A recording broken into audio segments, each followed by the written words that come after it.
nature. Introduction. L'esprit n'habite pas sous les confusions d'atomes entraînés dans les métamorphoses. C'est la forme, science ou des vibrations, qui nous montre la vie au plus secret des choses. L'être attend le contour pour se manifester, et sa source, cachée aux entrailles du monde, vers les frêles canaux qu'elle fait éclater, pousse éternellement son eau vive et profonde. Elle jaillit sous l'herbe et court sous les glaçons.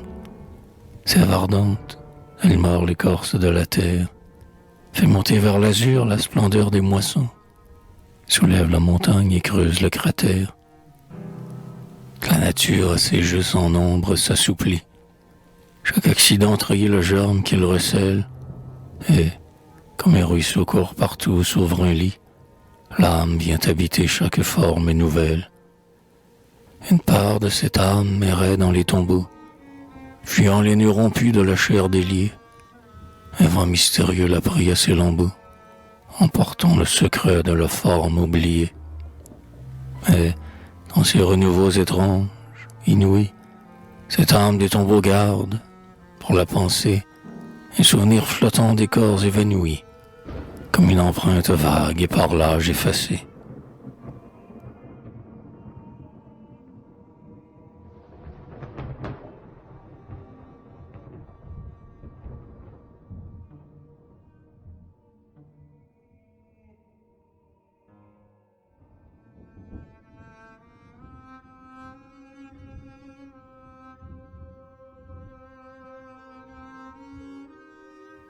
Les arbres, les grands chênes, pareils à de sombres amants, tordent dans l'air leurs bras ou pendent leurs chevelures, et, debout sous le vent, ont la sinistre allure des mornes désespoirs et des accablements. Comme un prince très vieux dont la tête vacille, sous le poids des longs jours, le bouleau maigre et blanc, haut et d'argent vêtu, se dresse somnolent, dans une majesté vaguement imbécile. Les peupliers ardus ont l'air d'âpres chercheurs, que sèche la pensée et qu'alanguit le rêve, qui, vers l'azur tendu, y poursuivent sans trêve des nuages volants les mortelles fraîcheurs. Près des sources où dort l'âme errante des fleuves, comblent les sables d'or et les soleils jaloux, pleurent, au front incliné des saules à genoux, l'immortelle douleur des mères et des veuves. C'est qu'ils portent en eux, les arbres fraternels, tous les débris épars de l'humanité morte, qui flottent dans leur sève et, de la terre, apportent à leurs vivants rameaux ces espèces éternelles.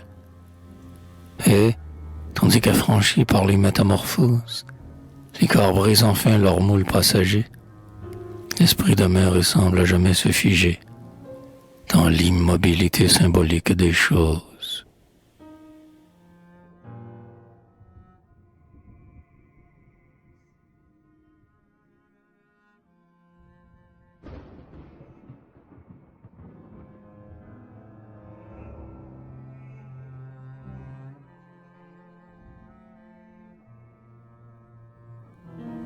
Les broussailles, c'est l'âme des aïeux que vers l'azur clément les grands arbres des bois élèvent lentement, debout dans leur vieillesse héroïque et superbe.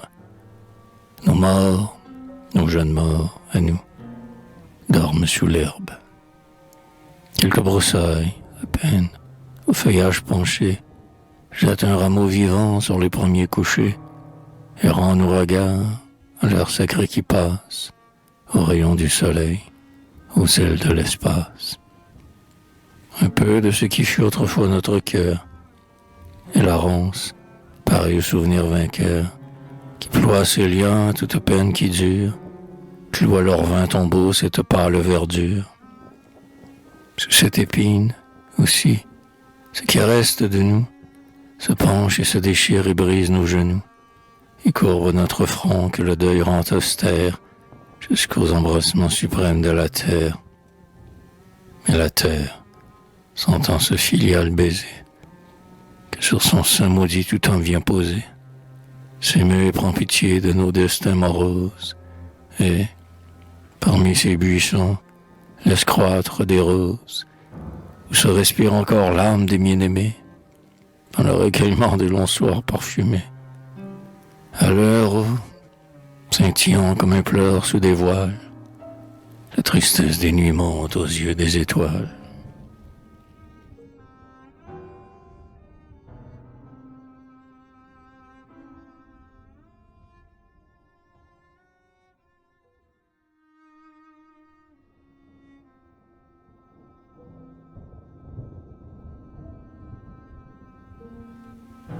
Les sources, errant sous le dôme emperlé, des verdures ensommeillées.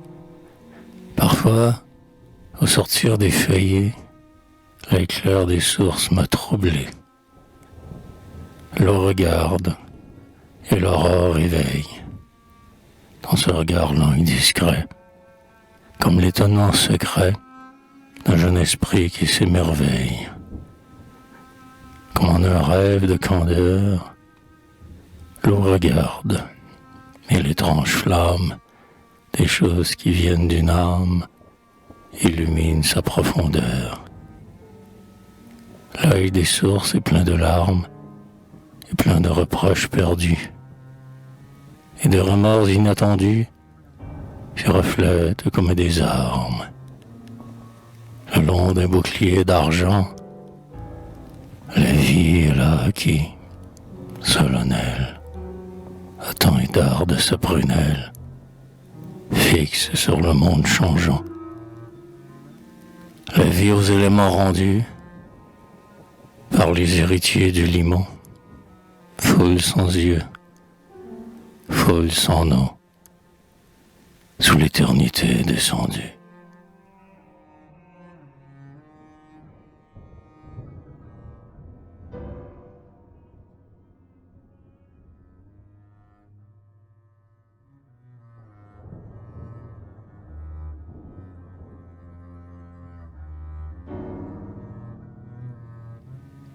Les nuages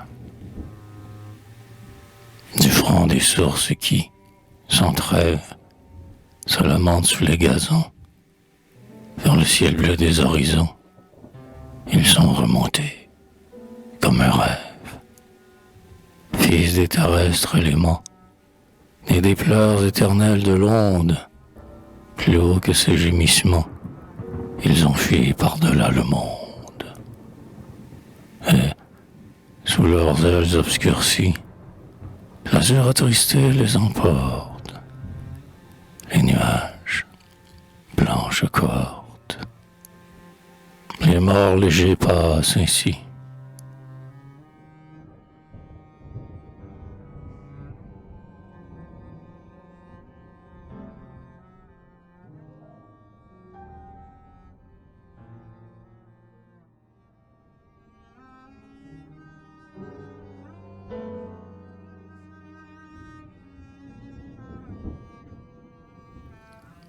S'il est vrai que les morts vont vite, d'où viennent-ils? Où s'en vont-ils? Ces souffles errants et subtils qu'une âme vagabonde habite.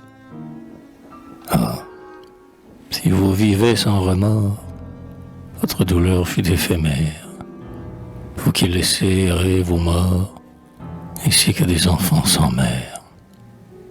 Les miens, j'ai su les retenir.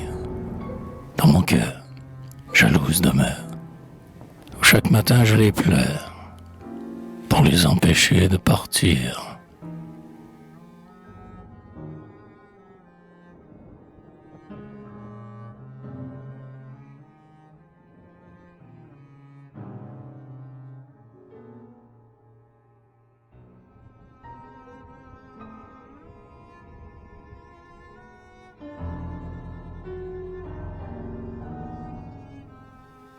Pour les empêcher de partir, je leur parle avec vigilance. Je les écoute, et leur silence ne lasse pas mon souvenir. Car l'oubli seul donne des ailes aux morts que nous avons pleurés. Et si vous êtes immortels, Âmes, mes sœurs, vous m'attendrez. La même fange nous rassemble, le même azur, Dieu nous le doit. Quand le nid devient trop étroit, tous les oiseaux partent ensemble.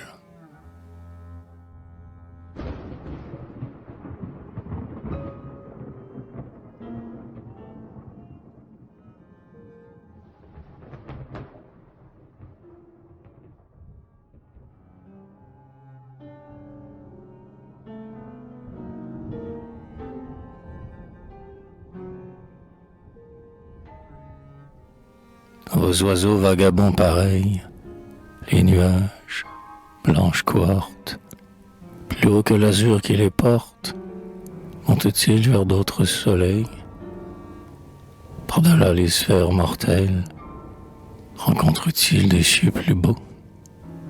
Où vont ces icars nouveaux fondre la neige de leurs ailes?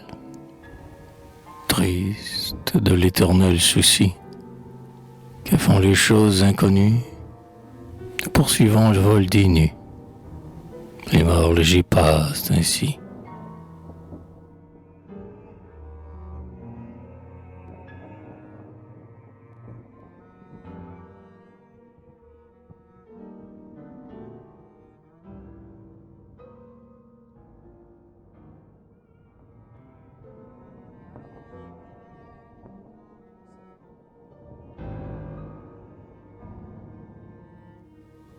Les astres, comme au front monstrueux d'une bête géante, des yeux sans nombre, effroyables, hagards.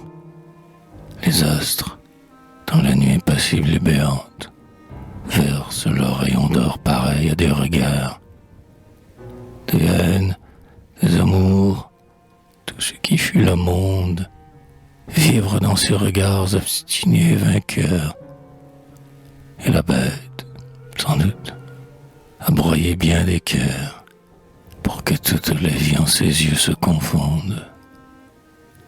Ce que l'hydre a couché dans ses flancs ténébreux, ce sont nos morts sacrés, devenus la pâture des éléments, cruelle et lente sépulture.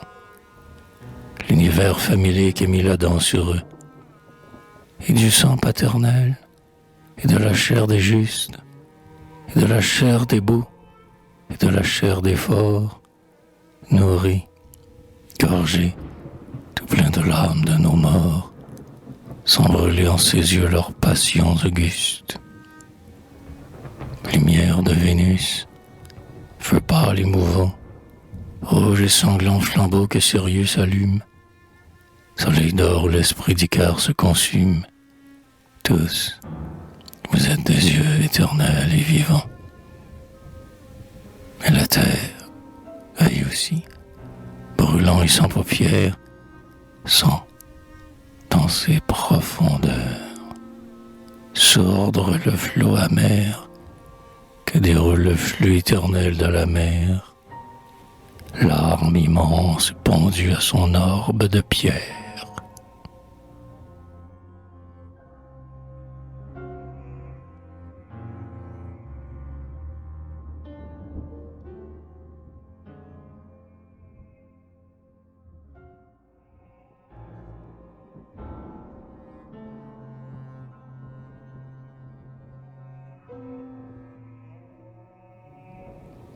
La mer, ô mer, sinistre mer que la bise d'automne secoue et fait claquer ainsi qu'un vain lambeau.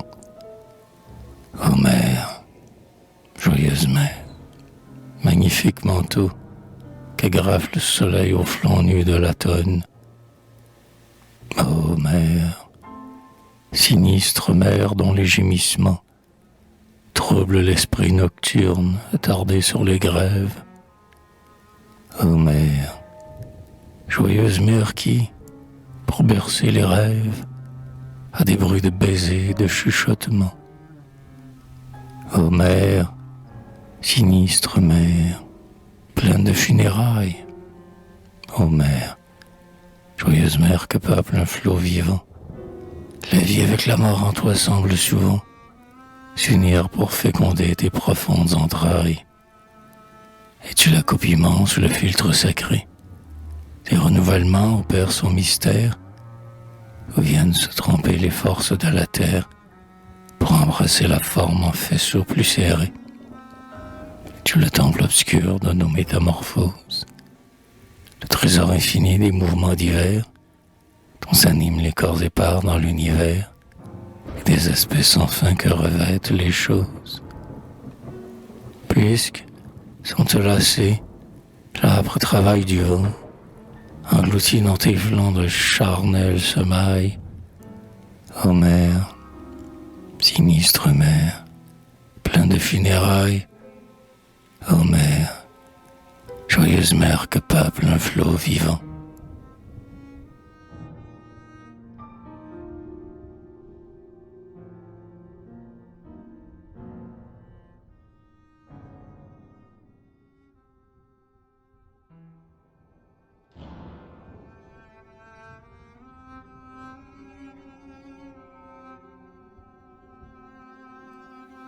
La neige. On dirait que la terre a bu le sang des lits, et d'un deuil éclatant voile cette hécatombe, car déjà la blancheur des marbres clôt la tombe, où dorment pour longtemps si doux ensevelis. Je t'adore, aux pâleurs des vierges trépassées, dans l'éblouissement des rêves amoureux, emportant dans l'azur les essors douloureux de leur âme pareille aux colombes blessées. Quel vent a flagellé l'aile que tu parais, d'où est flottant duvet tombé du vol des anges, et secoué dans l'air tes floraisons étranges, qui font comme un printemps à l'hivernal cyprès. Les cygnes se sont-ils heurtés contre la nuit, cherchant aux cieux l'azur de leur grand lac fermé. Psyché, renouant ses voiles parfumés, de ces jeunes candeurs s'est-elle souvenue. On dirait que la terre a pitié de nos morts, et, vierge devenue au toucher de la neige, suspend des floraisons le travail sacrilège, dans ses flancs qu'au repos invite le remords. Ô neige, tu mettras le front sur le mystère de ta froide splendeur et, comme épouvanté, je pense que tes yeux déchus de leur clarté, le lait d'une déesse a coulé sur la terre.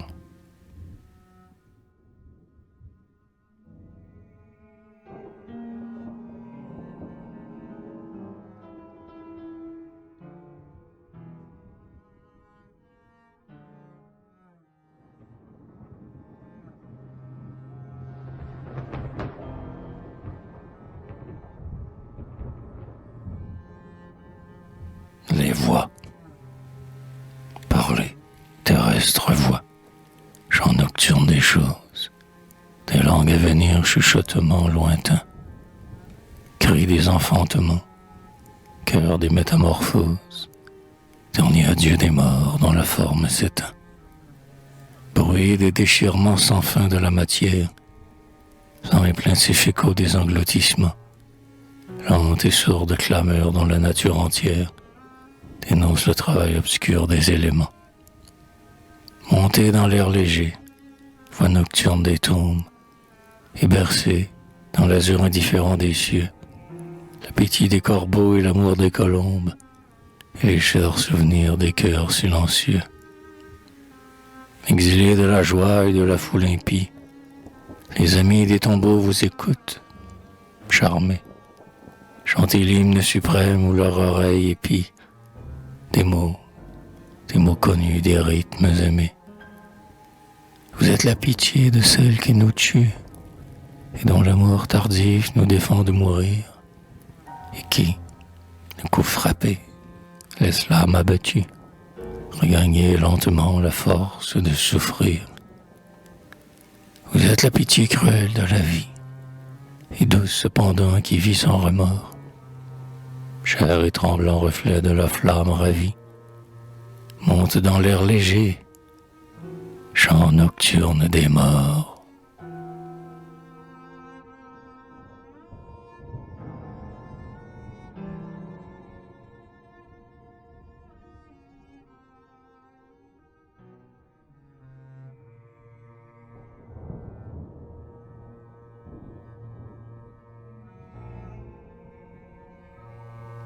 les parfums, pareil au fin réseau que sur sa gorge nue, Psyché serrait, fleurant ses premières pudeurs. Une invisible mer balance sous la nuit le flux et le reflux des terrestres odeurs.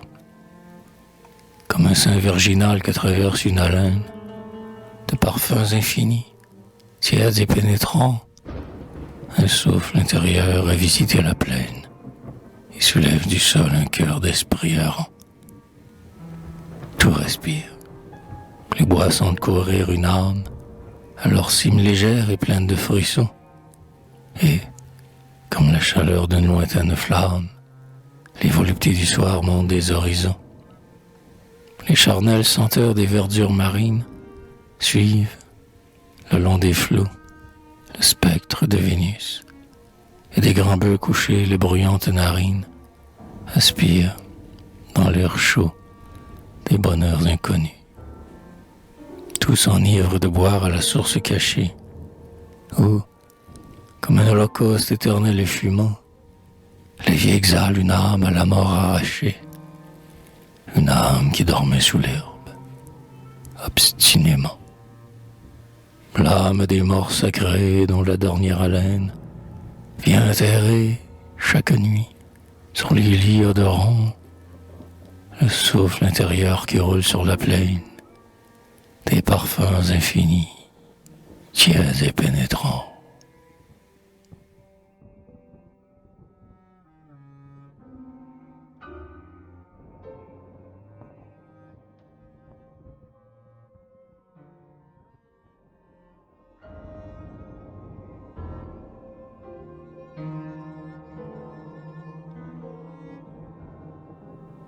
Épilogue. Aux lampes des tombeaux, astres, feux symboliques, allumés dans les nuits sereines où nous mourrons, gazon qui fleurissait les humaines reliques, vous n'êtes pas encore tous ce que nous serons. Grand bois debout dans l'ombre où naissent les mystères, nuages qui passaient, rapides, sur nos fronts, source au regard lent et doucement austère, vous n'êtes pas encore tout ce que nous serons. Plus haut que la forêt, que la vapeur légère, que l'étoile embrasée, que les cieux béants, s'achemine, au-delà des terrestres néants, une part de notre âme à nos corps étrangères. Qui ne subira plus l'injure passagère des formes que la mort prend, traçant les distants? Elle se fait en nous dans l'ombre et nous attend. Cette part de notre âme à nos corps étrangères. Elle se fait en nous de l'espoir révolté qui seul nous faisait vivre et que trahit la vie. C'est tout ce qui laisse à notre âme inassouvie se forme et croît en nous notre immortalité. Le trésor de nos vœux perdus grossit sans trêve, et le flot de nos pleurs jusqu'au ciel est monté. Des larmes de l'amour et des splendeurs du rêve se forment et croît en nous notre immortalité.